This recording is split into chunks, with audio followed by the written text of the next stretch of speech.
Hello students, today we are going to learn a new chapter, Microbes in Human Welfare.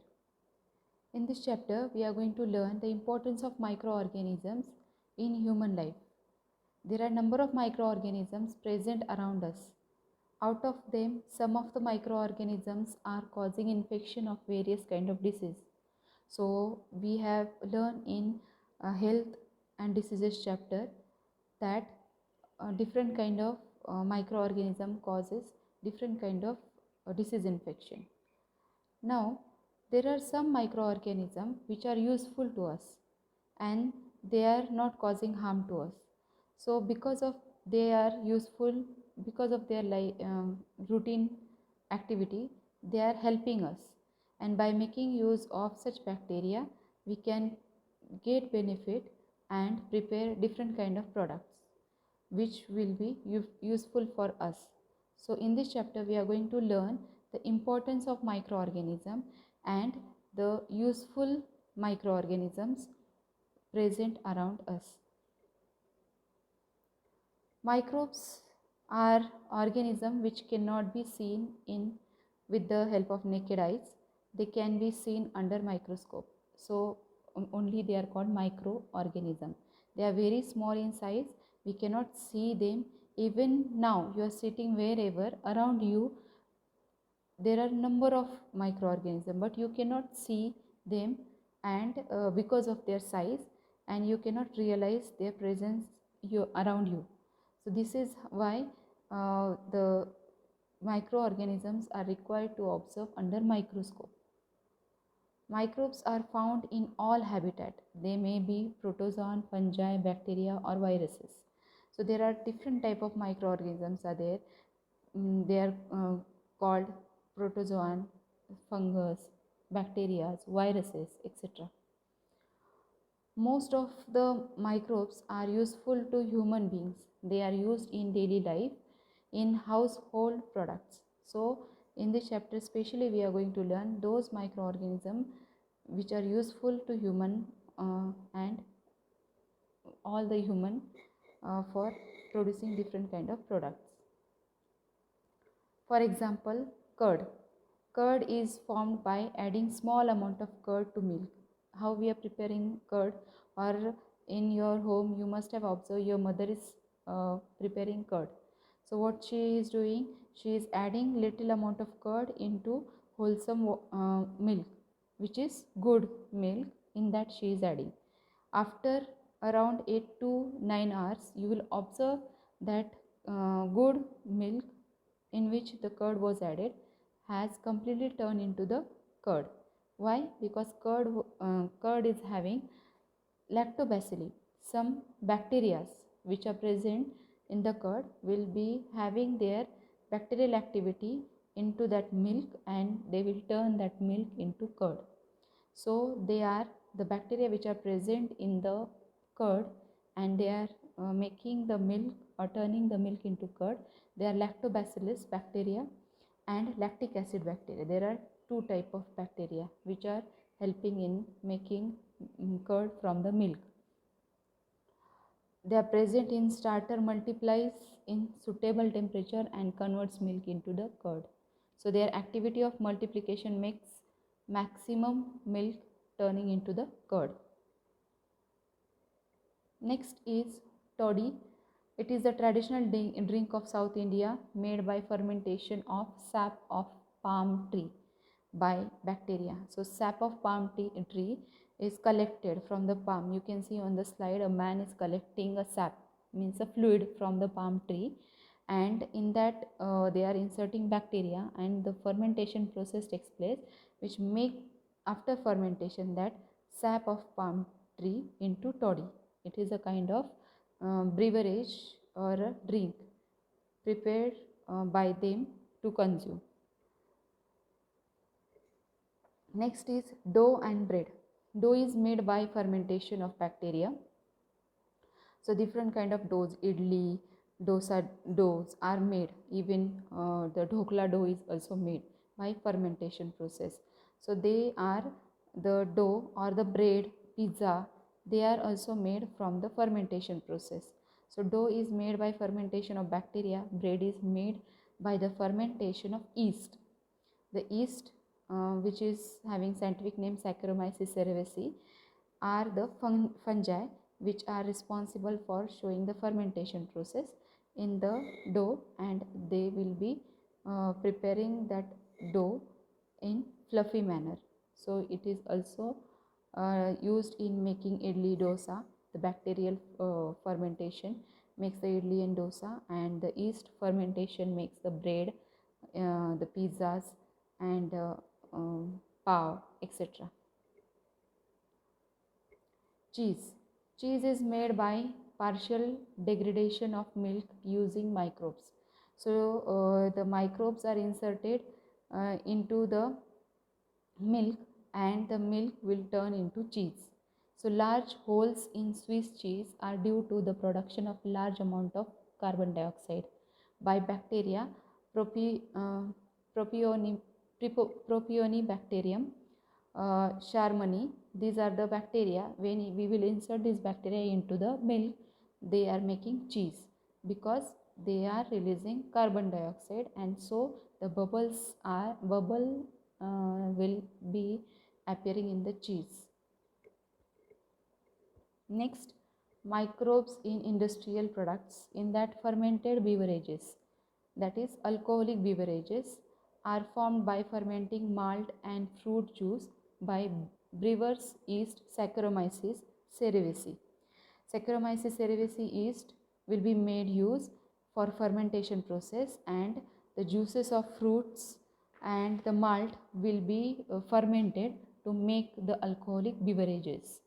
Wine and beer are produced without distillation. Without distillation means it is the high processing of the beverages, so that there will be maximum collection of the supernatant solution by distillation process, and that is not followed for preparation of wine and beer. So they are having the maximum content of the fruit as it is, little fermentation process takes place. But whiskey, brandy and rum, they are more concentrated because they are undergoing the process of distillation, and they are maximum concentrated beverages. Antibiotics. Alexander Fleming first discovered antibiotics penicillin from an fungi Penicillium notatum, and from his finding till now there are many more antibiotics were synthesized. Penicillin is extracted by Penicillium notatum or from Penicillium notatum. It's a kind of fungi. It is used to cure many bacterial disease. So any bacterial infection is there, that antibiotics will be given so that to cure or heal the action of that bacteria inside the body.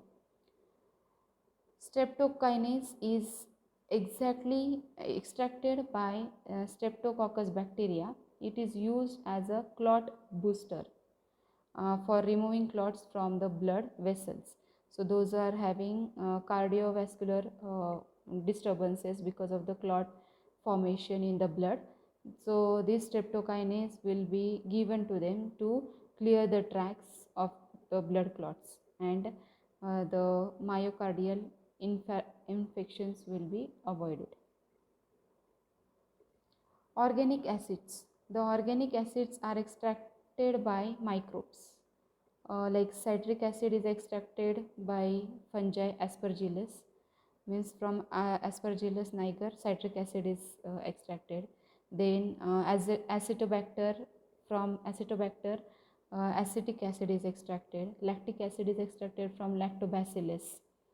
Enzymes, useful enzymes of the industrial importance are proteases, pectinases, lipases, cellulases. These are extracted from microorganisms. Again, bioactive molecules like cyclosporin A is produced by fungus called Trichoderma polysporum. From this fungi, this cyclosporin A is produced. This medicine is given. It is a immunosuppressive agent, and usually it is used in organ transplantation, because when the organ transplantation takes place from others body, when organ is fixed and In such condition, there is possibility that our immune system will try to repel or try to fight against the cells of that organ, because it is not their own organ. So to avoid this fight, the immunity to suppress this cyclosporin is given. So this dose will suppress the immunity and will not produce the antibodies to fight against the organ, and the organ will get fixed in the body properly. So they are the cyclosporin A is used as immunosuppressant. It is used. Next is statins is produced by fungi Monascus purpurus. It is used in blood cholesterol lowering agent, means it is used as blood cholesterol lowering agent. Those who are having the cholesterol problem, their body cholesterol level increases, in them this statin is given to lower the cholesterol level. Next, importance of microorganism in sewage treatment. Sewage means waste water. The waste water collected from industries, wastewater collected from the domestic use, all the wastewater is collected and it has to be treated to convert it into good quality water. That is sewage treatment. So sewage treatment is sewage is the municipal waste water containing large human excreta. It contains organic waste and pathogens. So all the stuff of waste material is present in sewage. Before discharging into natural water bodies, sewage water is made less polluted by treating in sewage treatment plants, STPs. So these sewage treatment plants are the processing plants where the sewage water will be driven to make it less polluted, so that it will, even if it is getting added into the natural water reservoirs like a lake, a river, then also it will not cause any harm in the aquatic life also and to the human if they consume. So for making them less toxic or less polluted, this sewage treatment is one of the method. So these are the sewage treatment plants you can see in the picture on the slide. There are big plants are used for making less polluted water from the sewage water. Primary treatment of sewage water. There are different treatments given to the water. In first treatment step, primary treatment, it involves the physical removal of the sewage particles through filtration and sedimentation. So initially floating debris is removed by filtration. So simple filtration mesh through which the water will pass. So the floating debris will be collected in that mesh. The grid, soil and small pebbles are removed by sedimentation. So after floating material is collected, the water will be driven to the settling tank, so that heavy materials like stone, pebbles, soil will get sink at the bottom or settle at the bottom, and that process is called sedimentation. All solids that settle form from the primary sludge and form the primary sludge, and the supernatant forms the effluents. So this effluents of primary settling tank is taken for secondary treatment. So that supernatant, the water which is remaining up, will be collected for the secondary treatment. This is all about the primary treatment. In that, filtration and sedimentation, these are the two steps. Secondary treatment of the sewage water, in that the primary effluent is passed into the large aeration tanks. This allows vigorous growth of useful anaerobic microorganisms. So they will be allowed to go into the aerated tanks, wherein the aerobic microorganisms will be there. Their growth will be enhanced, or they will allow the aerobic bacteria to grow. These bacteria consume the major part of organic matter in the effluent. So whatever dissolved form of organic matter present in the water will be consumed by these aerobic bacteria. This significantly reduces the BOD, biochemical oxygen demand. So this method of growing aerobic bacteria in the water will be responsible for reducing the organic matter content of the water, Secondly, it is also responsible for reducing the biochemical oxygen demand. Means the impure water has more biochemical oxygen demand because the many living organisms, microorganisms are there, so they will keep consuming maximum oxygen, and so the oxygen demand will grow in polluted water. So to reduce it, these aerobic bacteria are helping. When they consume organic matter, they will consume all the unnecessary living stuff of present in that water as well. So it will lower the BOD of the effluents. Once the BOD of the sewage reduce, the effluent is then passed into the settling tank, where the bacterial flukes are allowed to sediment. This sediment is called activated sludge. So now the water will be passed into the settling tank, where the bacterial flukes, means bacteria, will be added. The large colonies of the bacteria will grow onto it, and this bacterial flukes is the combination of bacteria and fungi which grows in that particular settling tanks, which is this sediment is called activated sludge. The sludge is pumped into aerobic sludge digester. In the anaerobic sludge digester. In the anaerobic sludge digester, anaerobic bacteria digest the bacteria and fungi in the sludge. So all the bacteria and fungi will be digested by anaerobic bacteria. During this, bacteria produce biogas, and the effluent from the secondary treatment plant is released into the natural water body like rivers and stream. So this way the purification of the sewage water is done.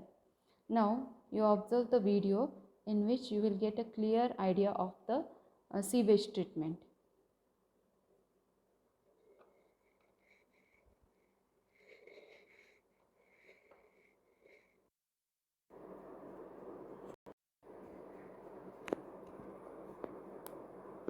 Every city or village produces millions of tons of wastewater.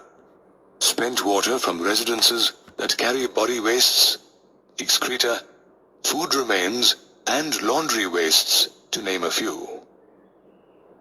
Similarly, industries spew commercial wastes through wastewater. All such wastewater is called sewage. Have you ever wondered where all this sewage produced by us goes? It certainly cannot be just deposited as it is into rivers or the sea. Sewage is first treated by microbes that are naturally present inside it before it can be safely disposed of in rivers and streams to avoid polluting these water bodies. That is why the Ministry of Environment and Forests has produced the construction of a large number of sewage treatment plants under the Ganga Action Plan and Yamuna Action Plan to save major rivers like the Ganga and Yamuna. In India, microbes are already treating gallons of wastewater inside several sewage plants around the country every day. Let's take a look at how microbes help in sewage treatment. Microbial treatment of sewage usually takes place in two stages: primary and secondary treatment. In the primary stage, the objective is to remove coarse solids and other large and small particles found in sewage.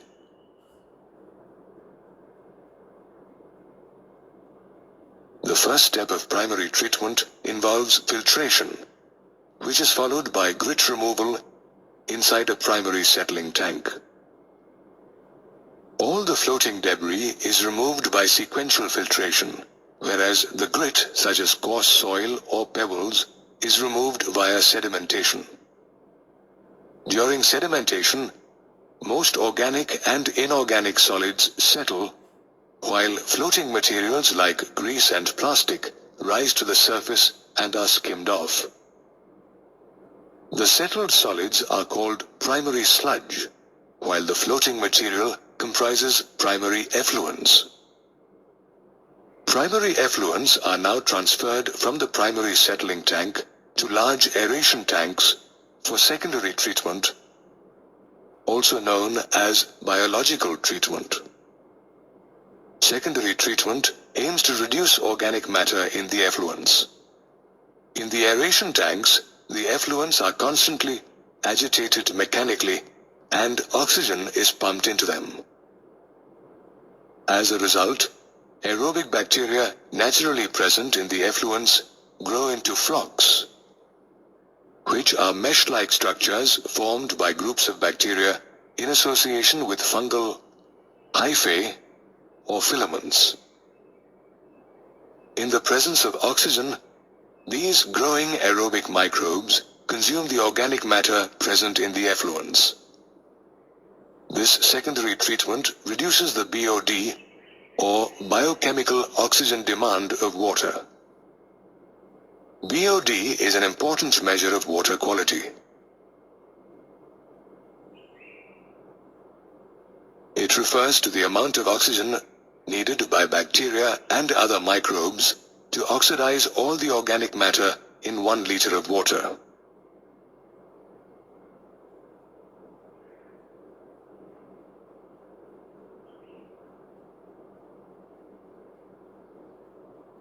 The BOD of drinking water should be less than 0.5. However, the BOD of raw sewage can be as high as 600 milligrams per liter. That is, the greater the BOD of wastewater, the more polluted it is.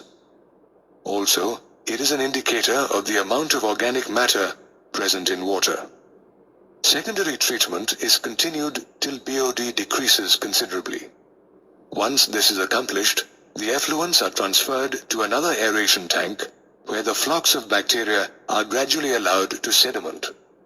This sedimented part of sewage is known as activated sludge, which is pumped into large tanks called anaerobic sludge digesters.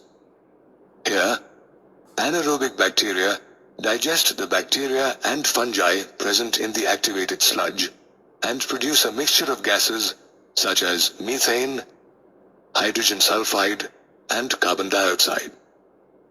This mixture of gases is also called biogas and is used as fuel since it is inflammable.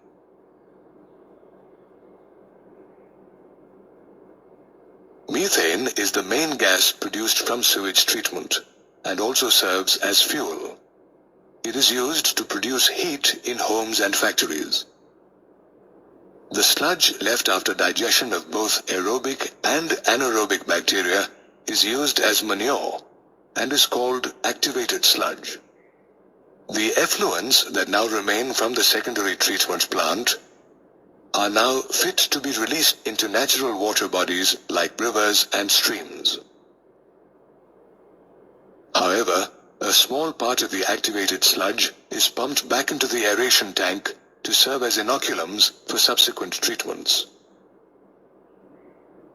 Though the amount of sewage produced increases every year with the population increase and rapid urbanization, microbial treatment of sewage remains the most effective method to date.